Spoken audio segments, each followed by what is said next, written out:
Hello! So I've recently completed the Legend of Heroes Trails into Reverie, and I wanted to give you a full review on whether this is a game for you. Now, how I'm going to do this, I'm going to break this down into different categories. So that will be based on the story, it will be based on gameplay, performance of the game, and the music, and then I'll give it a rating. Now with the ratings, I will either give it one of three ratings, which will be play it, check it, or avoid it. Now basically, play it's the top, check it's the mid, and avoid it, well, that's self-explanatory. Now with this, I will be discussing the Switch version. Now, two things I want to discuss quickly before we get into this full review. Now, there will be minor spoilers for two games, and this will be Trails of Azure and Trails of Cold Steel 4. Another point I'd like to put out here is that if you've not played these games, the likes of the Erebonia arc or the Crossbell arc, I would highly recommend that you play these games first before you play Trails into Reverie, because Trails into Reverie is a epilogue for those games, so you might not understand some of the context within the game, and there'll be major spoilers for you starting from this point of the series. Now with those bits in mind, let's see what my thoughts are about the game. Now we begin our story 5 months after the end of the Great Twilight, the events which took place in Trails of Cold Steel 4.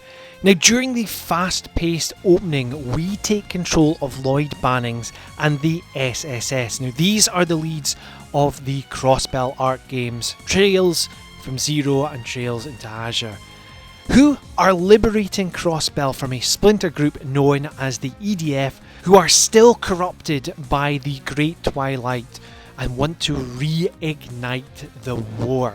Now, after successfully stopping the coup, the city of Crossbell are on the cusp of finally gaining independence, which all started back in Trails to Azure. Now, just in the last moment, independence is washed away from underneath them by the self-proclaimed supreme leader, Rufus Alberea. Now from here on out, we follow the story in 3 different perspectives, and these are where we see our leads Lloyd Bannings, Rien Schwarzer, and C. Now with this being the epilogue to the Crossbell arc and the Erebonia arc, in my personal opinion, it did a really good job of tying off any loose ends that these stories had in the previous arcs.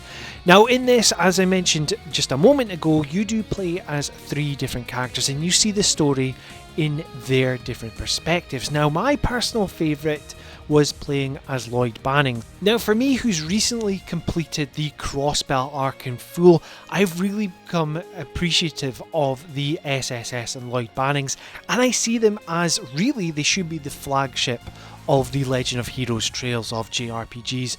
They are a really down-to-earth team compared to the other protagonists in this game. Not saying that the other stories don't rival this, but this just teeters over the edge of greatness. Now for me, there is some low points to the story, and this is mainly down to the Reverie corridor. Now, I know this is a big part of the game, and I understood why it was a part of the story and the reason for it, but I always felt that this pulled you away from the actual story, because there was parts in this where you could not come away from the Reverie corridor. You were stuck in there and you had to complete certain tasks before you got back into the story, and I did feel that that just took you away from the action. Now in regards to gameplay, now off the bat, this game is way more compact compared to its predecessor, Trails of Cold Steel 4. Now with Trails into Reverie, I completed the story in around the 44 plus hour mark, and this also included grinding to get my levels up. Now to give you a comparison to Trails of Cold Steel 4, that game had about 100 plus hours when it came to the story, so this is what I mean by being more compact. Now for a third time, I'm going to mention the word compact, as this game is mainly set in the area of Crossbell. So the scale and size of the game is a lot smaller to the likes of Trails of Cold Steel 4. Now, compared to previous titles where you do have multiple tasks in each area, which are both optional and mandatory, this is being moved away to the wayside and is more streamlined adventure. Now, I mentioned earlier that we see this story unfold in the perspectives of 3 different characters, the likes of Lloyd Bannings, Reen Schwarzer, and the mysterious Sea. Now, we bring in the Trails to Walk feature, a new feature which lets you choose which character and which story you want to jump into. Now, my best way to describe this is Falcom looked at GTA 5's character swap mechanic and went, "Aye, that'll do, we'll do this."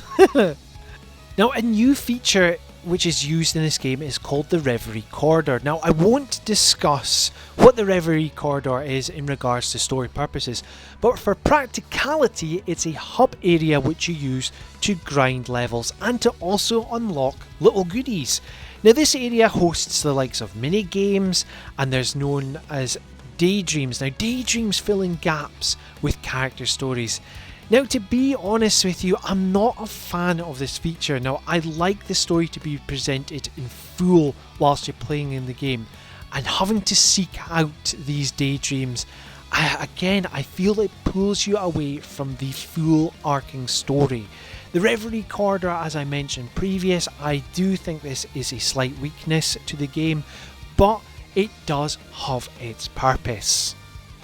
Now, in regards to combat, this is the most refined system in the series, and it follows on from the Cold Steel 4 battle system. Now, there's also a new addition for this known as the All for One attack, which has characters in your party, including support characters, unleash a powerful attack, or a magic attack, or a healing move. Now, honestly, you can exploit this new move and finish battles within seconds. I remember playing this game, going into a battle and timing myself, and the quickest I was able to complete a battle was about 5 seconds. Now, for me, I completed this game in normal mode. However, if you want to punish yourself, there is varying levels of difficulty which can be selected depending on your playstyle. Now, the performance. Now, I did play this game on Nintendo Switch. Right, I love Falcom games, and I know Switch generally has the weakest performances in modern consoles, but Falcom has a serious flaw when it comes to porting to Switch. The frame rate can be choppy and can utterly tank. Load times could give Sonic 06 a run for its money as well.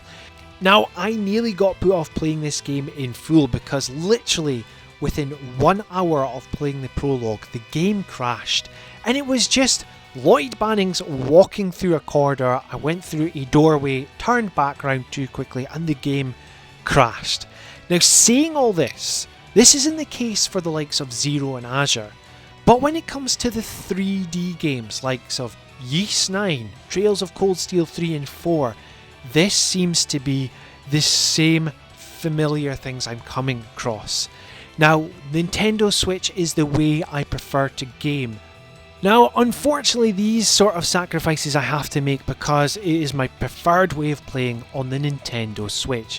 Now, luckily, Falcom do provide games which have got rich stories, amazing characters, and gameplay which does satisfy me. So I try to look past this. Now, I am unable to give a comparison to the likes of the performances on the PlayStation 4 and PlayStation 5, but from my understanding, this generally has a more stable frame rate compared to the likes of Nintendo Switch.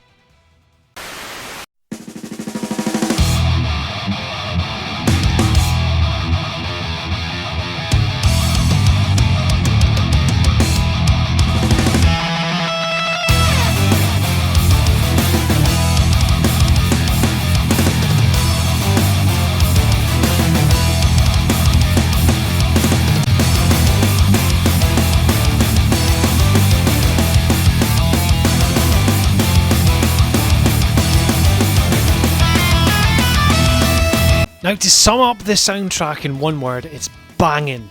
Now, anytime Falcom's JDK team, the music team behind any of the Falcom games, come into play, you just know you're going to be in for a whirlwind of a time. Their music is so good. Now, this game has got the likes of metal tracks in it, it's got techno tracks, it's got calm acoustic tracks in it. They're just all so good. And listen, my rule of thumb, which has come from my band The Dueling Year, is if I cannot meme the song, well, it's not a good one. And this has got a meme to it, so well, it's a good one.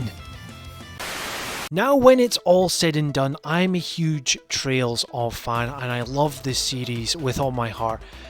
There has been low points and high points with this game, and now it's with everything discussed, I'm going to give you a rating for this. Now, I will give this a play it rating, but there is a caveat to this. Now, be it wary that if you are looking to play the Switch version, remember the sacrifices that you will make. So if you prefer playing it on the likes of the PlayStation or on PC, that would probably be the way to go. However, I would not push you away from playing the Switch version, just be wary. So there we have it, that is my Legend of Heroes Trails into Reverie review. Do you have any thoughts about this review? Please let me know in the comments down below. And if you like what you're hearing and seeing on the channel, please help me grow it by liking, sharing and subscribing. And to be kept up to date with everything Chicken Fillets, please hit that notification bell. This has been Chicken Fillets, and until next time, tatty bye.